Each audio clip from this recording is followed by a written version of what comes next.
Salut à tous, il y a presque un an déjà, je vous avais fait un tuto pour vous expliquer comment avoir la meilleure qualité possible sur vos photos Instagram en utilisant un ordinateur et en exportant avec les bons paramètres. Allez la regarder si ça vous intéresse, c'est encore parfaitement valable aujourd'hui. Dans les commentaires de cette vidéo-là, vous étiez nombreux à me demander s'il existait une astuce similaire, mais cette fois-ci pour les vidéos Instagram. Eh ben oui. Si vous envoyez votre vidéo en 4K, en Full HD, en tout ce que vous voulez même sur Instagram, il va y avoir une compression qui va être faite et très souvent le résultat va franchement être assez dégueulasse. Je vais donc vous expliquer comment éviter ça en vous montrant la manip à la fois sur Premiere Pro et sur Final Cut Pro. Donc que vous soyez sur Windows ou macOS, vous connaîtrez les bons paramètres à utiliser pour qu'Instagram dégrade beaucoup moins vos vidéos lorsque vous allez les uploader. Donc suivez-moi sur Instagram si c'est pas encore le cas, si vous voulez voir un petit peu tout ce que j'y fais. Parce que ouais, j'en profite, je fais mon forceur. Là, la vidéo s'y prête bien, vous avez le petit lien juste ici. Rejoignez-moi et puis c'est parti, je vais vous montrer aujourd'hui comment on va faire. Alors autant pour les photos, Instagram est assez clair sur ce qu'on doit utiliser comme paramètres. Pour les vidéos, un peu moins, donc ce que j'ai fait, c'est que j'ai essayé moi-même. J'ai uploadé une vidéo sur mon feed en Full HD et je l'ai ensuite téléchargée depuis Instagram pour voir ce qu'ils en faisaient. Voilà les définitions dans lesquelles Instagram convertit nos vidéos. Et c'est sale, vraiment. Ils vont diminuer la définition pour économiser un maximum de bande passante et de stockage sur leur serveur, mais en dégradant énormément la qualité de la vidéo. Ouais, en 2020, la plateforme sur laquelle les gens uploadent le plus de vidéos après YouTube a une qualité même pas en HD. Super, hein? Bon, connaissant les définitions maximales, on peut se dire que c'est comme pour les photos. On va utiliser ça pour notre projet vidéo et Instagram compressera toujours moins que si on uploadait dans un gros format. Alors oui, ce serait toujours mieux que rien faire du tout. Mais c'est pas ça qu'on va utiliser. On va être un petit peu plus malin et on va se servir d'Instagram TV qui lui compresse bien moins les vidéos. Et vous allez voir qu'il y a une astuce. En uploadant une vidéo sur Instagram TV, devinez quoi? On a une option pour la publier également dans notre feed, cette vidéo.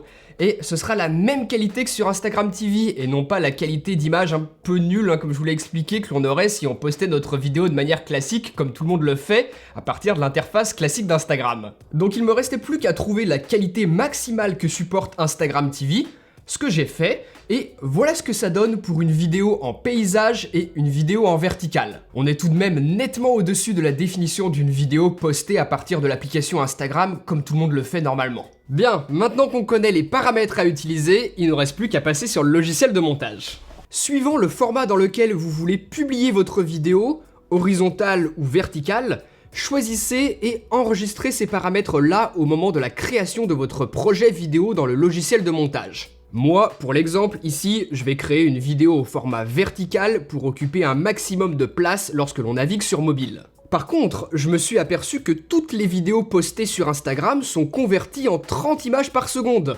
Même si vous avez shooté, monté, exporté et uploadé en 60, 25, 24 images par seconde par exemple. Veillez donc à bien créer un projet en 30 images par seconde, que ce soit sur Final Cut ou sur Premiere Pro. Voilà en global tous les paramètres que vous devez entrer. La définition et la fréquence d'image. D'ailleurs, vous pouvez même vous créer un preset, ça vous évitera de devoir vous souvenir de tout ça à chaque fois que vous avez envie de créer un projet pour une vidéo Instagram.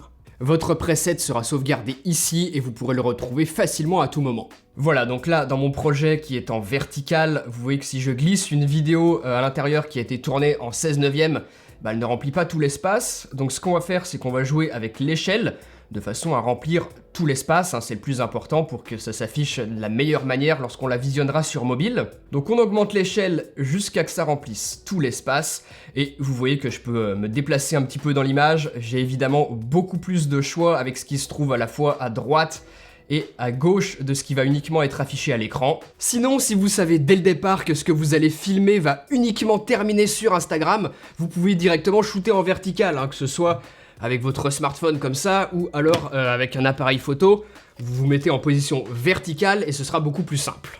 Et sinon, vous créez un projet en horizontal, donc en 16/9, et là vous ne sacrifierez plus du tout votre image, vous l'afficherez tel que vous l'aurez filmé, mais c'est moins intéressant puisqu'Instagram est majoritairement regardé sur mobile, donc en vertical. Mais bon, voilà, vous faites comme vous voulez, vous avez le choix.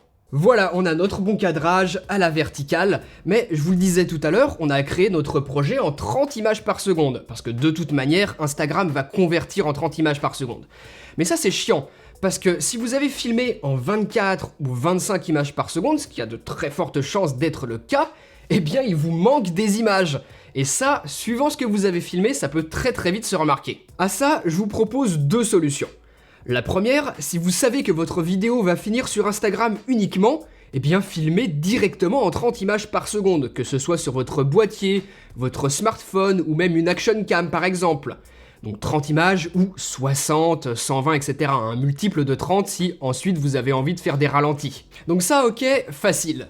Par contre, si vous avez déjà fait une belle vidéo avec votre boîtier ou votre drone par exemple et que vous avez juste envie de poster un petit extrait sur Instagram, si vous êtes pas mauvais, il y a de très fortes chances que votre vidéo soit en 24 ou 25 images par seconde. Du coup, dans notre projet qui est en 30 images par seconde, si on se déplace frame par frame, voilà, on voit que elles sont pas toutes différentes, forcément il manque des images, c'est tout à fait logique. Pour créer celles qui manquent, on va utiliser la fonction de flux optique. Voilà où ça se trouve dans Premiere Pro et dans Final Cut Pro 10. Donc ça va automatiquement créer des images manquantes en se basant sur celles existantes. Alors oui, c'est un petit peu du bricolage, mais ça marche. On rajoute peu d'images et au final, ça fonctionne. De toute manière, il vaut mieux le faire soi-même plutôt que laisser Instagram convertir tout ça en 30 images par seconde d'une manière qu'on ignore totalement. Ensuite, pour la durée, une vidéo classique postée sur le feed ne peut pas dépasser 1 minute. Mais sur Instagram TV, la vidéo doit au minimum durer 1 minute et ne pas dépasser 1 heure. Donc là, vous êtes peut-être en train de vous dire, bah non, moi j'ai juste un petit extrait de 20-30 secondes à publier, ma vidéo elle dure pas 1 minute, la technique elle marche pas. Eh bah non, il y a une solution toute simple, c'est qu'on va prendre notre vidéo et qu'on va la faire jouer en boucle. Puisque de toute manière, c'est ce que fait Instagram lorsqu'on arrive en fin de vidéo, il la rejoue à l'infini. Donc on va le faire nous-mêmes. Donc on va faire un copier-coller, hop, on copie notre clip et on le colle à la suite, voilà, ainsi de suite. Vous le dupliquez jusqu'à que vous dépassiez 1 minute. Voilà, donc vraiment tout simple. Et vous pouvez même profiter de ça pour être un petit peu créatif et créer une boucle parfaite en faisant en sorte qu'on ne voit pas là où se trouve le cut. Ou alors par exemple prendre le premier clip et inverser le second pour que ça fasse une espèce de rewind. Il y a plein d'idées qui sont possibles. Voilà un petit exemple de ce que peut donner une vidéo qui tourne en boucle. Personne ne saura que c'est vous qui l'avez fait au montage au lieu d'Instagram qui, de toute manière, va lui faire la même chose automatiquement. Maintenant que notre vidéo est prête, on va voir sur le logiciel de montage quels sont les paramètres à utiliser pour l'exportation. Puisque c'est ici qu'il va vraiment falloir faire attention à ne pas faire n'importe quoi si on veut vraiment obtenir la meilleure qualité possible. Je me suis remis sur Premiere Pro pour vous montrer ça parce que sur Final Cut, de base, si vous n'utilisez pas Compressor, vous avez très peu de choix au niveau de l'export. Premiere Pro est beaucoup plus ouvert là-dessus. Donc premièrement, vérifiez que les paramètres d'export sont identiques à ceux du projet, ce qu'on a défini en début de vidéo. Et ensuite, c'est le bitrate qui nous intéresse. Plus il est élevé, plus la vidéo sera de bonne qualité. Je sais ce que vous pensez, non, on peut pas juste mettre le plus haut bitrate possible et hop, c'est bon. Non, parce que plus il est haut, plus la taille de notre fichier sera grosse. Évidemment, il y a une limitation. Sur la page d'upload d'Instagram TV, on s'aperçoit que la taille maximale ne doit pas dépasser 3,6 Go. Alors moi, j'ai fait quelques tests, et c'est pas tout à fait vrai. Quand on s'approche trop de cette taille, Instagram refuse la vidéo, et je vous conseille d'être un petit peu en dessous, autour des 3,4, 3,5 Go. Donc plus votre vidéo va être courte, plus vous allez pouvoir utiliser un haut bitrate et rester tout de même en dessous de la limite de taille. Et si vous uploadez une vidéo qui s'approche des 1 heure par exemple, là il faudra quand même vraiment réduire le bitrate. Ça je peux pas le savoir à votre place et vous donner comme ça un chiffre à utiliser et qui sera toujours bon. Non, c'est à vous de faire des petits essais en fonction de la taille de votre vidéo, ce que vous avez utilisé ou non comme effet, et en fonction de ça, eh bien, ajustez le bitrate en le mettant bien évidemment le plus haut possible, tout en vous assurant de rester en dessous de la taille maximale qu'autorise Instagram TV. Quand vous avez exporté votre vidéo, eh bien, il ne reste plus qu'à l'upload. Donc là, rendez-vous sur Instagram depuis votre ordinateur, connectez-vous avec votre compte et sur votre page de profil, allez sur l'onglet Instagram TV. Cliquez sur Upload et là, glissez votre vidéo dans la fenêtre. Mettez ensuite un titre, une description, une miniature, etc. Mais le plus important, c'est cette case à cocher, publier un aperçu. pensez bien à la cocher. C'est ce qui permet que votre vidéo Instagram TV apparaisse également dans votre feed comme une vidéo Instagram classique, mais en bien meilleure qualité. Voilà, vous savez tout, c'est en tout cas la technique que j'utilise pour esquiver la grosse compression d'Instagram et la qualité dégueulasse des vidéos uploadées directement de manière classique. J'espère que vous aurez appris quelque chose, partagez tout ça autour de vous si vous avez des amis qui utilisent souvent Instagram pour poster des vidéos et qui veulent vraiment une grosse qualité. Suivez-moi également sur Instagram si vous voulez voir un petit peu tout ce que je fais. Et puis nous on se retrouve très bientôt pour une prochaine vidéo. Allez, salut!